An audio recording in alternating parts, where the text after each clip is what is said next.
So I did my best to get the most factual.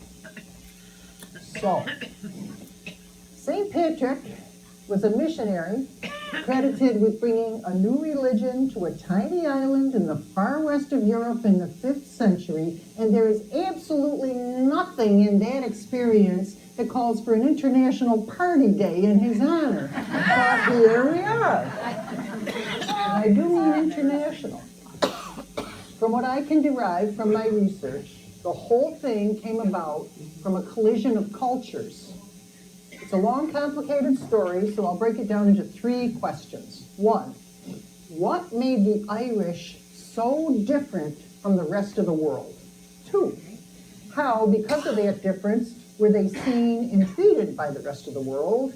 And 3, how on earth did they transform that into worldwide celebration? But first, what made the Irish different?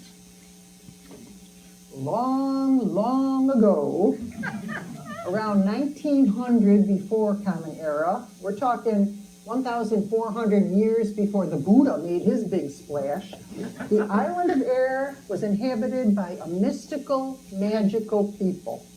They were known as the Tuatha De Danann, means children of the goddess Danu. And all was fine until the Milesians showed up, and they wanted to take over the island for themselves. Of course, the Tuatha De Danann were not keen on this idea, so a great war ensued. After a while, realizing neither one was going to win, they decided that they would split it in half, with each side retaining the whole. And the way they did that, because they're brilliant, was that the Milesians would get everything on the top of the ground, and the Tuatha De Danann would get everything underneath the ground. While you're scratching your head to figure that one out, don't worry, because remember, they are a mystical, magical people. There, under the ground, they became the spirits of the earth, which in popular culture has morphed into what we call the fairies. The leprechauns, the cluricauns, the banshee, and all the rest. But among the Tuatha De Danann was the goddess Brigit. She was the daughter of Dagda, the father of the gods, and was associated with wisdom, poetry, healing, protection, smithing, and domesticated animals. She's important, and there's more on her in a minute. They had a religious and legal system organized by the Druids called Brehon Law.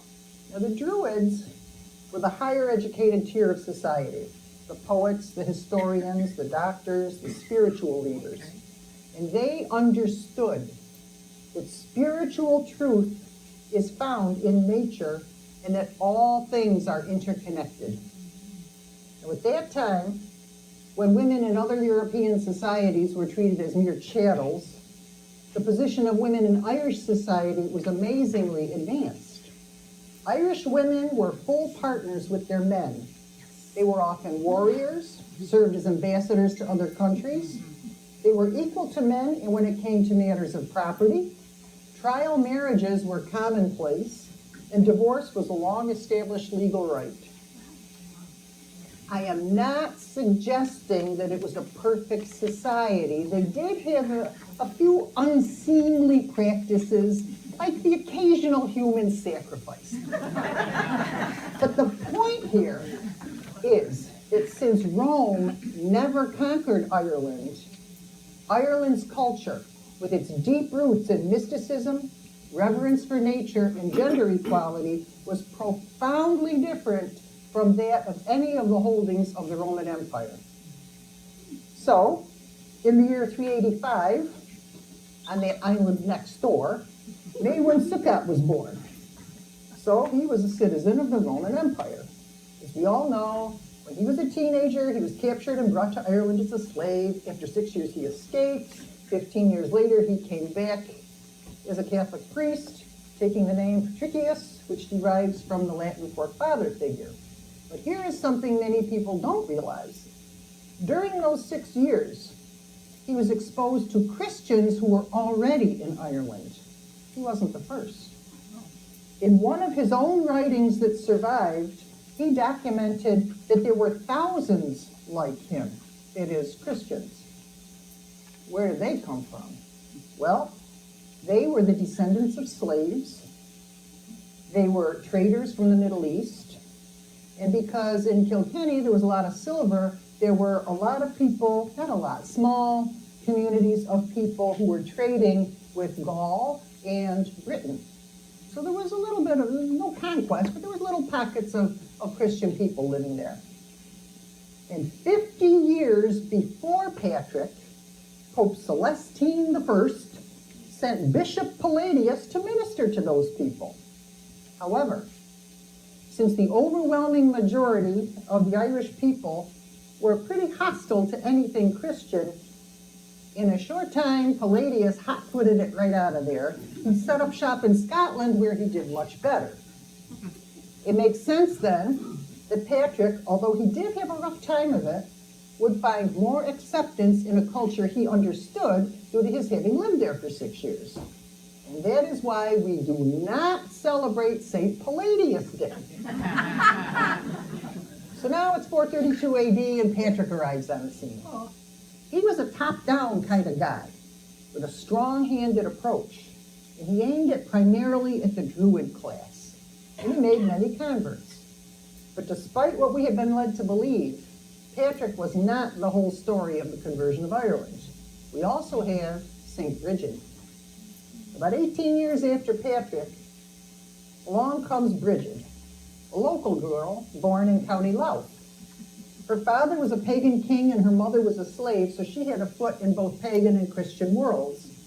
Her approach was much softer, and with kindness and generosity, she gently incorporated many Christian beliefs into the existing pagan culture.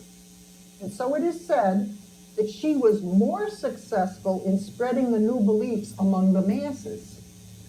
It was also said that Patrick considered Brigid to be his spiritual equal. Together, they shaped Ireland's spiritual landscape. But remember, long before there was this mortal person, Brigid, there was the goddess Brigid. She's a redhead. Here's the fascinating thing about her. The Saint Brigid of the early Irish church was a conflation of the goddess Brigid and the human Brigid. Understanding someone to be both human and a goddess was a perfectly acceptable idea in their mystical culture. God bless you. And the Christians had no problem with that. In fact, Now you're pushing it. They always come in threes, I don't know why. There is a book called Cormac's Glossary that was written in the 9th century by Christian monks that says Brigid was the goddess whom poets adored, and that she had 2 sisters, Brigid the healer and Brigid the smith. This suggests she may have been a triple female deity, a la the picture. Oh, I got you. But did you catch the dates there? 400 years after Patrick and St. Brigid, Christian monks were apparently comfortable with the idea of Brigid also being a goddess. And so for hundreds of years, the now Christianized Irish, although they recognized the Pope, had no reason to pay much attention to the patriarchal bent of the Roman-based culture. Marriage and property rights continued to follow the customs of Brehon law, and they did not have all the male-dominated hierarchy and control issues that the Roman Church had. Female priests were able to celebrate Mass, just like the male priests. And Brigid was an ordained bishop. This incensed the sensibilities of the Roman Church. They even went as far, I love this, to declare that Bishop Mel of Armagh, the bishop who ordained Brigid to be a bishop, must have been drunk and not realized she was female. Holy! Obviously, the cultures of England and Ireland could not have been more different, even in the way they practiced the same religion. So the second question, how, because of that cultural difference, were they seen and treated by the rest of the world? Well, as time went on, the neighbors next door became interested in conquest. If only they had just minded their own business. In 1155, King Henry II of England, whose political agenda was to conquer Ireland, justified his claim over the Irish by saying that the Pope told him to. He announced that he had received from Pope Hadrian IV, the only English pope, a document called Laudabiliter, which supposedly stated that King Henry was being invited by the Pope to invade Ireland and rule as its lord. Ultimately, over the next few hundred years, as the English conquest took hold, the patriarchal and hierarchical values of the invaders eventually relegated women to the subservient position they held elsewhere in the European world. It is my personal opinion that this is why Patrick's identity as Ireland's patron saint received primacy over Brigit, why she got pushed into the background. And it is why now Patrick is the patron saint of Ireland, its only patron saint. Well, it's not only, its main patron saint. So fast forward to the 1500s. The conquerors became Protestant. And while in Ireland the Catholics were getting the short end of the stick, over here in the New World, a peculiar little party spark. And if you think it was either New York or Boston, you are wrong. In the year 1597, an Irish Catholic priest, Father Richard Arthur, known as Father Ricardo Arturo, pops up in the Spanish colony of Florida, St. Augustine to be exact. Augustine, oh my God, yeah. Recently uncovered records show that that city hosted celebrations for St. Patrick in the years 1600 and 1601, complete with a cannon salute. This is the first record of a public St. Patrick's Day celebration anywhere in the world. At the time, there was only one other known Irish person living there, Darby Glavin, known to the Spanish as Davy Glavi. Well, Father Ricardo died in 1604, and after that, there was no further record of such celebrations there. But thanks to these two dudes, Father Ricardo and his pale Darby, the St. Patrick's Day celebration was born. Then comes the 16 and 1700s. And speaking of the New World, as we all know, in Ireland there was a minority of Scottish Protestant landowners who came upon their Irish property as grants from the English crown. But though Protestant, they were Presbyterian, which meant that they had to pay tithes to the Anglican Church, and they had no real political power. This made them grumpy, poor things.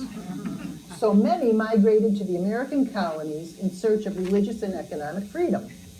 Here, they largely identified as Irish. Educated, industrious, and skilled, they generally assimilated without too much difficulty. And by the time of the American Revolution, there were 250,000 Scots-Irish here, compared to about 40,000 Catholics. Most of them were in the French and Spanish colonies. But meanwhile, back in Ireland, religion and politics became toxically intertwined. And this prejudice and hatred toward the Catholics was codified in the penal laws in place for 145 years, from 1695 to 1845, according to historian L. Perry Curtis. The English believed their Catholic neighbors to be, quote, subhuman creatures in the racial hierarchy. It's kind of strong.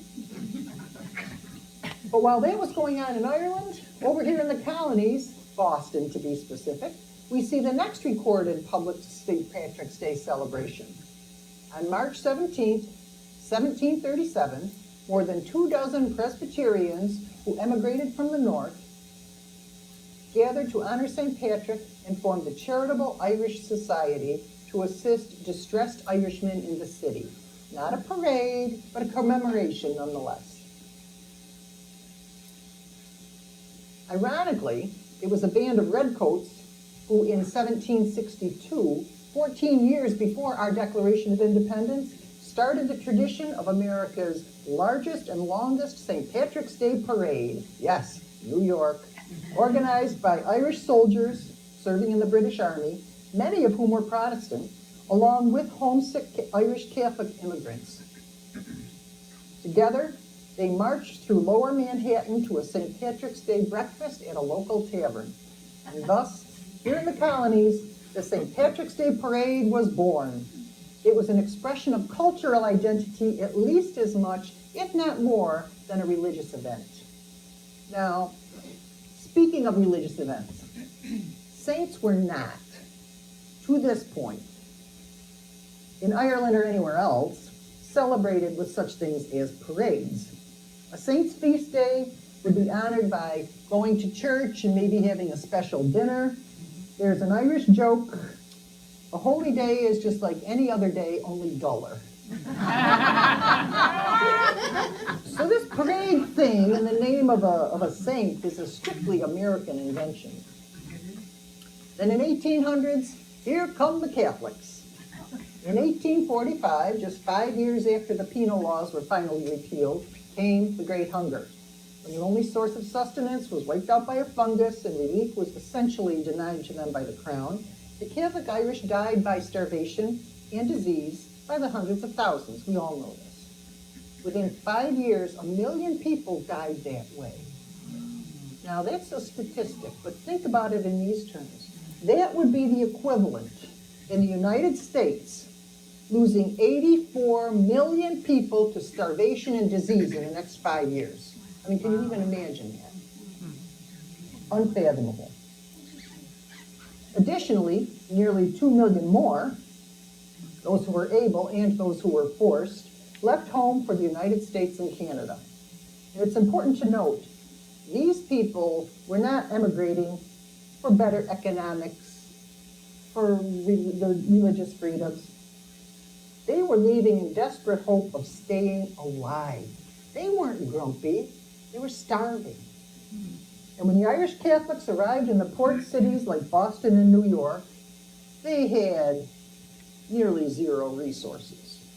And they found themselves in a society that completely hated them. Hated them for being immigrants. Hated them for being Catholic. Hated them for being a strain on the welfare budgets. And they were stereotyped as lazy, dirty, violent drunks. And they were said to be rapists. And they were portrayed that way in the media. We've all seen this one, right? They appeared in political cartoons as ape-like threats to civilized society. And conspiracy theories abounded. My favorite is this one.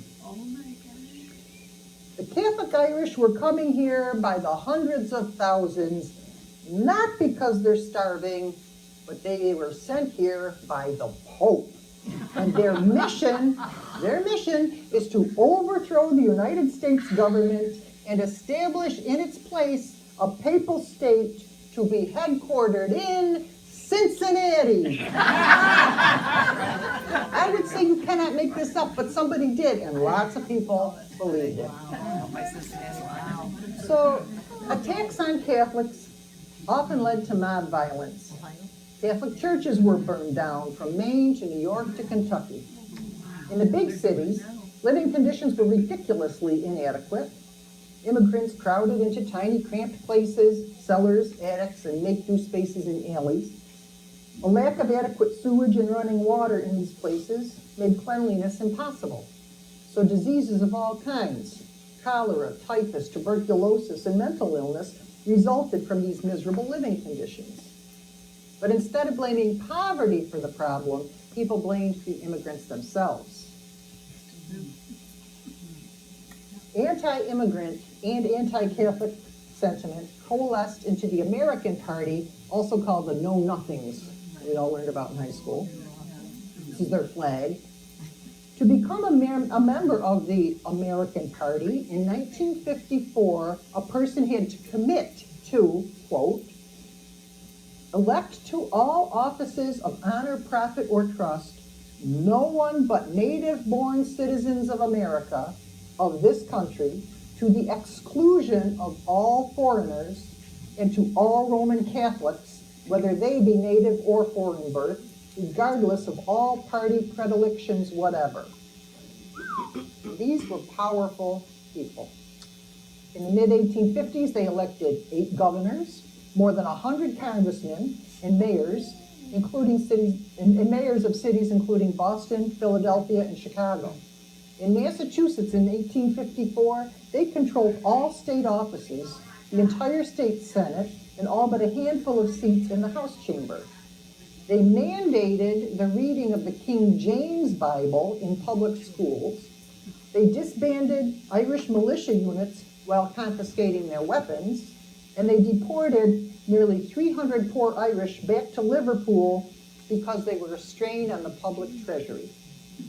They also barred naturalized citizens from voting unless they had spent 21 years in the United States. Yeah, you're right. Here's a cartoon. I love this cartoon. I don't know if you can tell on there. That alligator? You see what looks like the alligators? Yeah. Those are Catholic bishops. Yeah. The mitre, the mitre, you can see their faces. Holy Yeah, that's how they portrayed the Catholics coming to America. Good thing they got that guy there to protect the children. And here's a hot one. The U.S. was getting ready to build the Washington Monument, and Pope Pius IX gifted to the United States a marble block to be incorporated into the monument. A know-nothing mob seized it and tossed it into the Potomac River because they said the stone could be used as a signal from the Pope to launch an immigrant uprising to take over America. And jobs? Forget about it. I've seen that. Banks, shops, offices, decent jobs, all closed to them. Signs read, "No Irish need apply." So even here in the land of the free, where they sought refuge, they were still being treated as subhuman creatures in the racial hierarchy. That brings us to the third question. How in the world did they transform that into international celebration? Well, they clung together with the only thing they had, their faith. They did what they had to survive, which was not always the most honorable thing. And they kept going. 2 main things they did. First, they built the country that didn't want them. That is to say, they became an invaluable resource for the development of America in the 19th and 20th centuries. Working the land. In upstate New York, the Great Lakes region, the Midwest, and the Far West, farming and ranching were common trades for the Irish immigrants. In the cities, they took jobs Americans wouldn't touch. They're building the Brooklyn Bridge here. Wow. They took the work that killed people. In New York, for example, they dug the subway tunnels. They built the Brooklyn Bridge, working hundreds of feet in the air with absolutely no safety equipment. They died building the city's water system, sewer lines, and roads. And they were paid half of what the other workers made. In the southern U.S., slave owners considered the Irish less valuable than slaves because they were not property and therefore they were expendable. In New Orleans, for example, the Irish played a major role in building of the new Basin Canal. An outbreak of yellow fever meant that workers were dying in large numbers, and as slaves were judged to be too expensive to lose, Irish immigrants became the preferred labor. As boatloads of Irish continually arrived, the New Orleans Canal and Banking Company had no trouble replacing the Irish that died by the thousands. When the canal opened in 1838, 8,000 Irish laborers had succumbed to cholera and yellow fever. Many are buried in unmarked graves in the levee and roadway fill beside that canal. Industry. By the 1850s, the mills were hiring Irish, particularly women, regularly because they would work for less money and they did not make demands for reasonable working conditions. Mining. I don't know if you can tell the caption. The kid in this picture is like, 13 years old? 12, 13 years old? Some Irish immigrants went west towards California. In 1859, 2 Irishmen discovered silver in what became the famous Comstock lode. And their discovery brought thousands of Irish to what is now Nevada. Soldiering. Check out the flag. In the Civil War, a minority of Irish immigrants, estimated 20 to 40,000, fought on the side of the South, while the majority, 150 to 170,000, fought with the Union Army. Of those, about a third came from New York, known as the Irish Brigade, including the 69th, 88th, and 63rd Irish regiments. They carried the Irish green flag with the gold harp, usually with a Gaelic battle cry added for effect. During the Civil War, the Medal of Honor was created. Ireland is the birthplace of the largest number of medal recipients, 258, and 5 of the 19 men who won a second Medal of Honor were also born in Ireland. Canals and railroads. In all, some 4,000 miles of canals spread out across America were mostly dug by Irish immigrant labor. Then they moved on to work on the railroads. Dangerous work. There was an expression heard among railway men that there was an Irishman buried beneath every tie. And if a worker was injured, he was fired. If he was killed, his widow and family went without. Domestic workers. Let's go, ladies. Many female immigrants found employment as domestics. Cooks, maids, in affluent houses such as those on Boston's Beacon Hill and New York's Fifth Ave. Some sociologists credit the role of female Irish domestic workers for neutralizing American attitudes about the Irish immigrants. These women were usually taken on as indentured servants or with only a small compensation aside from room and board, but their employers could not be bothered to learn their names. They were always referred to as their Brigits. I'll have my Brigit do it.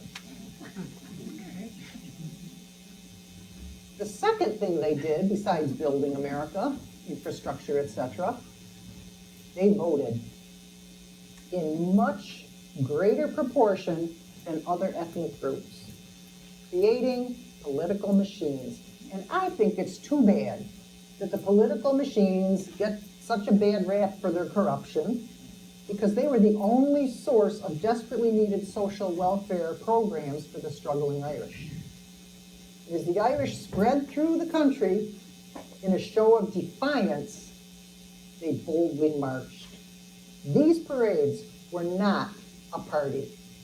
They were a declaration, proclaiming their pride in who they were. They were Irish, they were Catholic, and they were proud. Thank you very much. And who represented that better than their holy hero, St. Patrick? And here is the beautiful irony. Their children became the cops and firefighters. Their grandchildren became the teachers and city council members. And in New York, within 2 generations, the people who were not allowed decent jobs were now running the city. By 1880, William Grace became New York City's first American Irish mayor.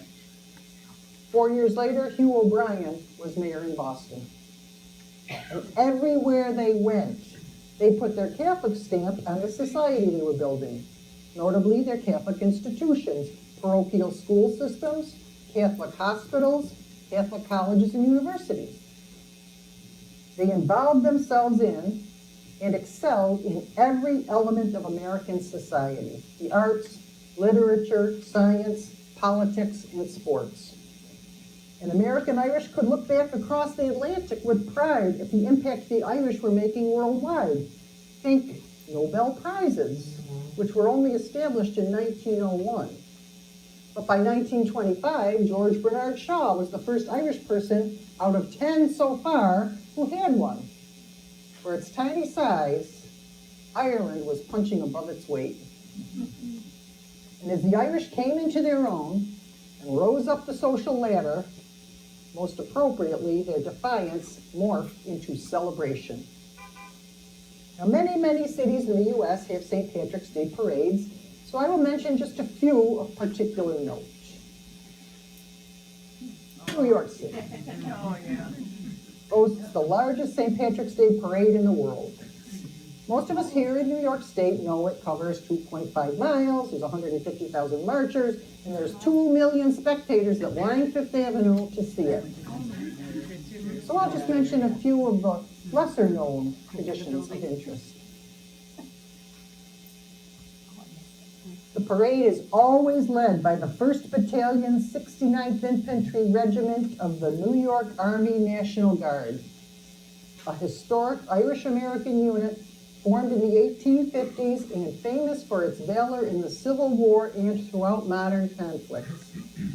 The commissioner of the parade always asks the commanding officer if the 69th is ready, to which the response is always, the 69th is always ready. There was only one political banner allowed in the parade. Guess what it says? It still maintains its strongly religious underpinning. And scholarships. Each year, the parade awards 28 scholarships, including both college and high school levels, totaling $57,750. Here's the topic for this year's essay, the college level essay. What factors account for the historical resurgence prior to 1916 and the cultural revival of the Irish language in the latter half of the 20th century? What influences may have undermined or enhanced the revival of the language? Discuss the role the Irish language has played in shaping Irish national identity and the global Irish diaspora. I'm just saying. You have to be a pretty smart cookie to score one of those babies. Yeah. $57,000 worth of scholarships because through the parade. The top contenders for the second biggest include Boston, Chicago, and Savannah. Theirs is an argument I wisely choose to avoid. But to give them their due, here's a little tidbit on each of the proud cities' celebrations. Savannah, Georgia. Yeah. This one surprised me. I gotta do a history on this one. Back in the early 1700s, General James Edward Oglethorpe, a British big idea guy, started pitching a plan to the crown. A brand new colony that would act as a human shield between the Carolinas and South Florida, and in the South, Spanish Florida.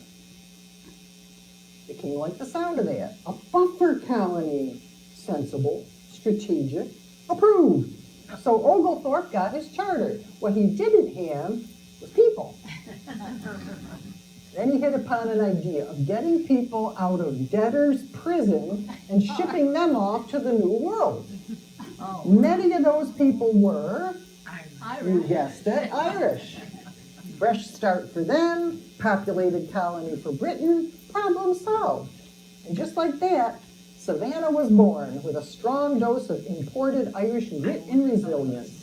Nice job, Oglethorpe. Fast forward to today, and that legacy has not faded.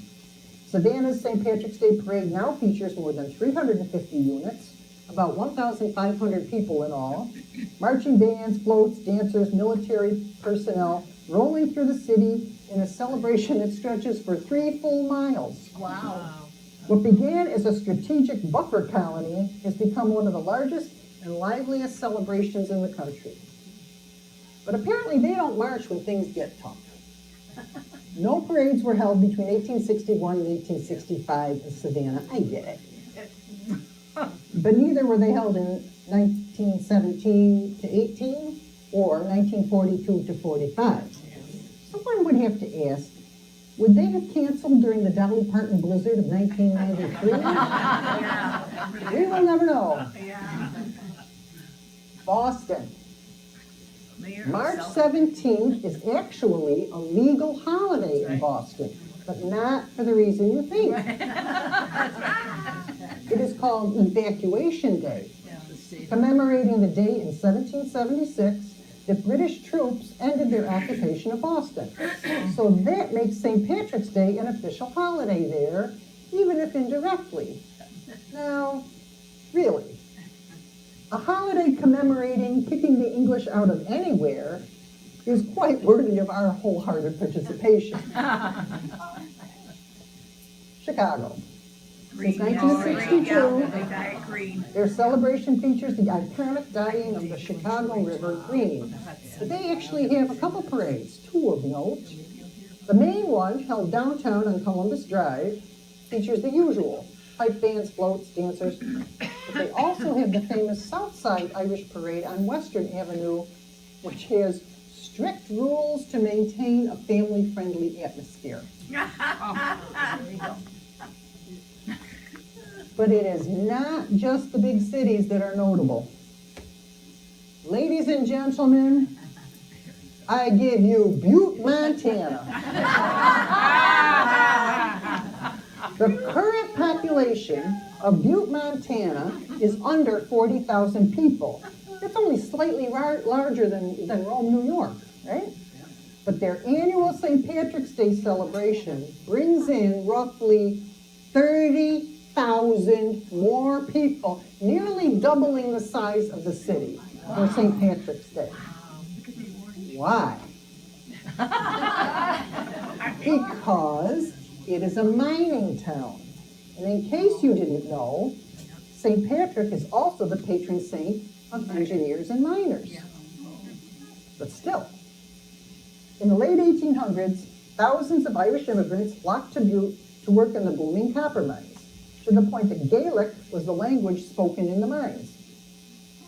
In Butte, had the highest percentage of Irish population of any city in America, including Boston. And they've been marching there since 1882. Now, Irishness in Butte is woven through the fabric of the community. For example, if you didn't know, the Montana Technological University, where my granddaughter happens to be a student, focuses on St. Patrick's specialty, engineering, with majors in metallurgical, mining, geological, petroleum, and environmental engineering. I suspect that at final exam time, the prayers of Montana Tech students keep St. Patrick very busy. Their sports teams are the Ore Diggers, and the school proudly boasts a strong Irish connection.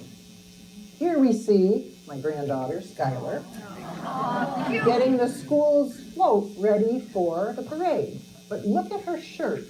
I don't know if you can tell on the thing. It's got a shamrock for the eye. A lot of schools do that sort of thing. But she didn't get this shirt for the St. Patrick's Day parade. The shirts were provided by the school for the students to wear when they represented Montana Tech at an international engineering competition. Like I said, it is part of their identity. And as Skylar reports, the day starts with a huge parade at noon, of course with bagpipes, floats, Irish dancers. But throughout the day, they have traditions from hurling matches, see the guy with his hurling stick, and pasty competitions. Y'all know what pasties are? Think Irish empanadas. The revelry continues with lively open container celebrations well into the night. Who would have thought Butte, Montana? Clearly, everywhere the Irish go, we do not miss an opportunity to celebrate ourselves. And so we can see how from a devout display of reverence for a holy man, celebration in the name of St. Patrick has morphed into huge public demonstrations of ethnic and religious pride. And that is how St. Patrick became such a big deal here in the United States. But it doesn't stop here. It is easy for us to see St. Patrick's Day celebrations from our American standpoint. But remember, St. Patrick enjoys an international party day in his honor. Today, the Irish diaspora is one of the largest on the planet, with as many as 80 million people claiming Irish roots. And wherever we have landed, we have turned challenges into celebrations. And not just in the expected places like Canada, Australia, or Northern Europe.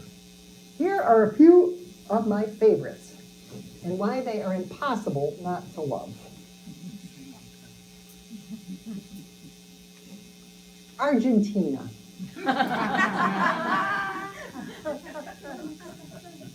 From its first celebrations in 1829, Buenos Aires has become home to the largest St. Patrick's Day celebration in South America. There's a large party in the city center with live Celtic music and Irish dancing mixed with the tango. I cannot even imagine. But the coolest thing is our friend pictured here, Eamon Bulfin. Anybody know Eamon Bulfin? I don't either. I do now. In 1919, Eamon Bulfin was the first international diplomat from Ireland. Eamon was born in Argentina to Irish parents, and then the family moved back to Ireland, where Eamon took part in the Easter Rising. He was one of the 2 men who raised flags over the GPO. Of course, he was condemned to death, so Eamon de Valera officially appointed him, because he can't just let him go back to Argentina and die in obscurity, right? So Eamon de Valera appointed him the first Irish representative to Argentina. His job was, quote, to inaugurate direct trade between Ireland and the Argentine Republic, to coordinate Irish opinion in the Argentine, and to bring it into the Irish demand for a republic. Well played. Mexico. One of the world's most festive St. Patrick's Day venues is Mexico City, and their celebration contains a serious historical component as well. In the city's San Jacinto Plaza, a plaque commemorates the martyrs of St. Patrick's Battalion who gave their lives to the Mexican cause. Who were they? Well, they were known as the San Patricios. They were Irish immigrants who defected from the U.S. Army during the Mexican-American War in 1846 to 48, eventually numbering more than 200. Most had enlisted in the U.S. Army less out of patriotism than necessity. The Army offered one of the few reliable paychecks available to new immigrants. What they received was routine abuse, open anti-Catholic prejudice, and punishments far harsher than those imposed on native-born soldiers. Minor infractions could mean being tied to a cannon all day under a blazing sun, flogged until their backs looked like raw meat, physically branded with a W for worthless, or even executed.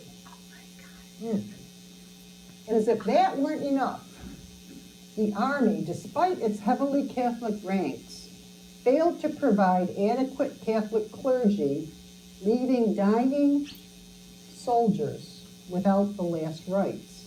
If you are Catholic, that is a big deal. So sensing opportunity, the Mexican government launched a propaganda campaign aimed squarely at Catholic soldiers, urging them to abandon their Catholic fashion officials and join fellow Catholics on the Mexican side. For anyone not religiously motivated, cash incentives and land grants sweetened the deal. The San Patricios are best remembered for their valor in battle, the Battle of Churubusco, which, unfortunately, they lost. But their fighting intensity so impressed the Mexican commander, Antonio Lopez de Santa Anna, that later he said he would have won if he had a few hundred more San Patricios.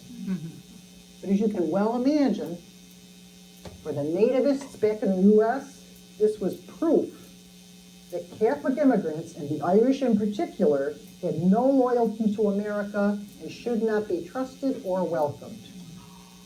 On the other hand, the Mexicans viewed the San Patricios as heroes and began naming streets in their honor.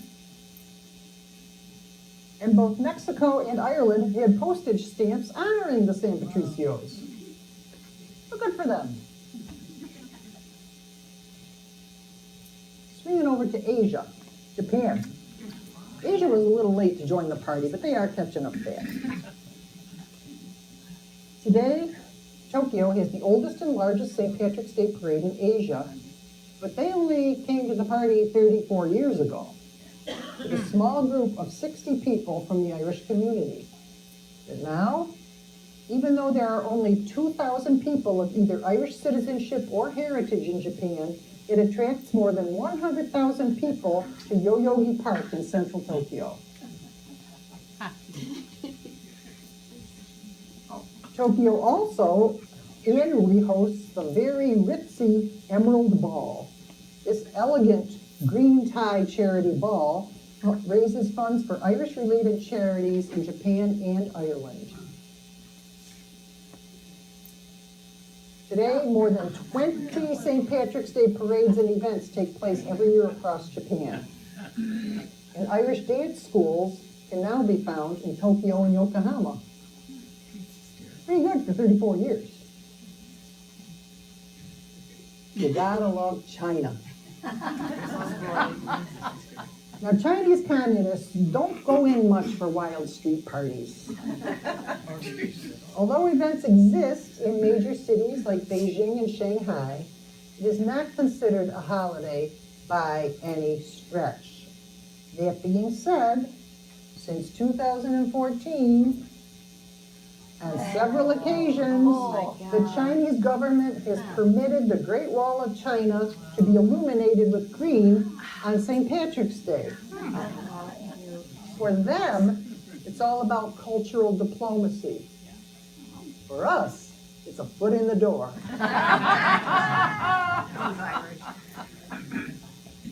Nigeria. What goes around, comes around. In 1961, just a few months after Nigeria finally gained their independence from England, St. Patrick was named the patron saint of Nigeria.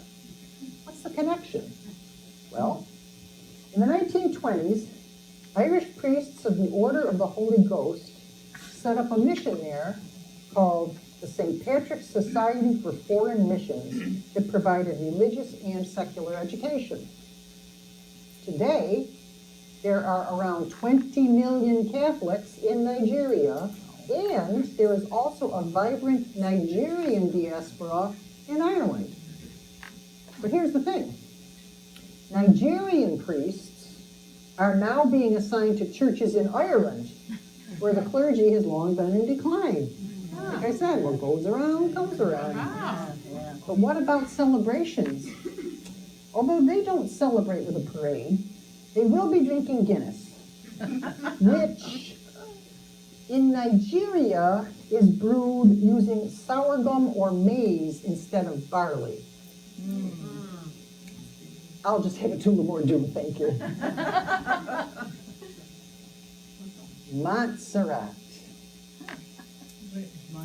Am I the only person here who has never heard of Montserrat until now? Never heard of it. Let alone the fact that the St. Patrick's Day celebration in Montserrat is the bomb. Montserrat is a little smaller than the surface of Oneida Lake, with a population fewer than 5,000 people. Oh my God. It's in the Caribbean. They host an annual 10-day festival leading up to March 17th. And it looks like this. I hope this works.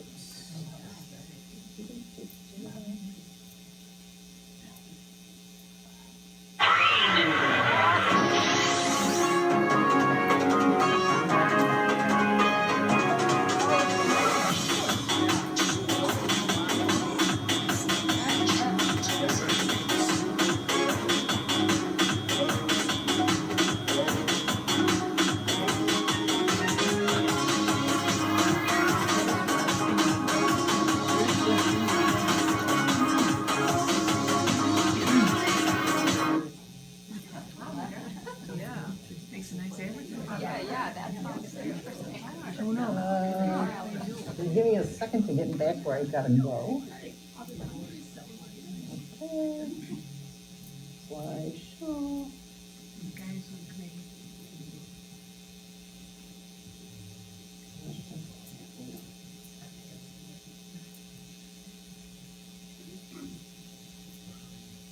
Oh no, don't do it again.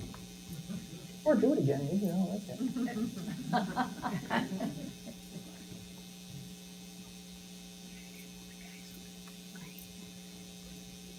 Okay, just give me 1 second. Okay. Ah, there they are, Montserrat people. Now you might wonder why a Caribbean island that is over 90% black celebrates St. Patrick's Day at all, let alone with such enthusiasm. Well, the answer lies in an 18th century slave rebellion.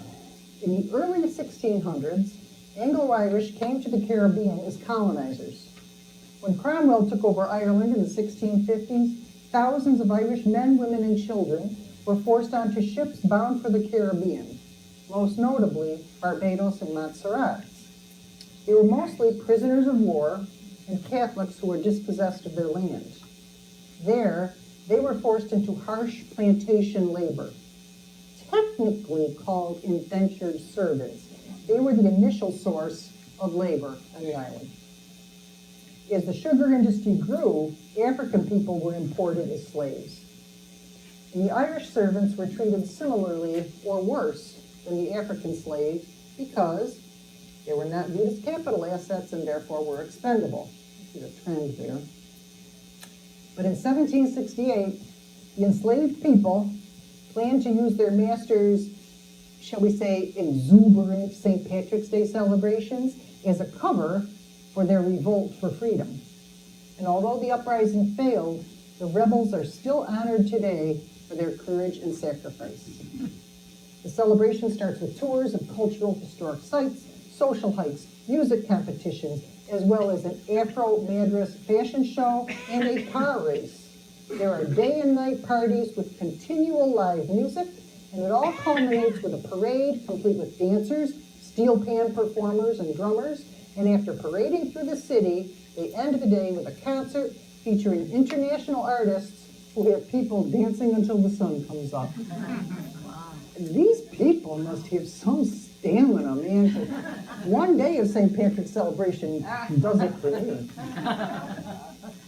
Last but not least, Antarctica. Why not? From humble beginnings, the first celebration was March 17th, 1944 at Port Lockroy during Operation Tamarin. Don't ask me, I have no idea what that was. But that celebration consisted of, don't compare this to Montserrat, that celebration consisted of a harmonica sing-along and 6 carefully hoarded bottles of beer. Modest beginnings, but still very on brand. Fast forward, March 2025, when scientists at the Rothera Research Station on Goodyear Island staged Antarctica's first St. Patrick's Day parade and Gaelic football march. What began as a joke was made real by biologist Grania Kehoe and ocean scientist Sean McLaughlin.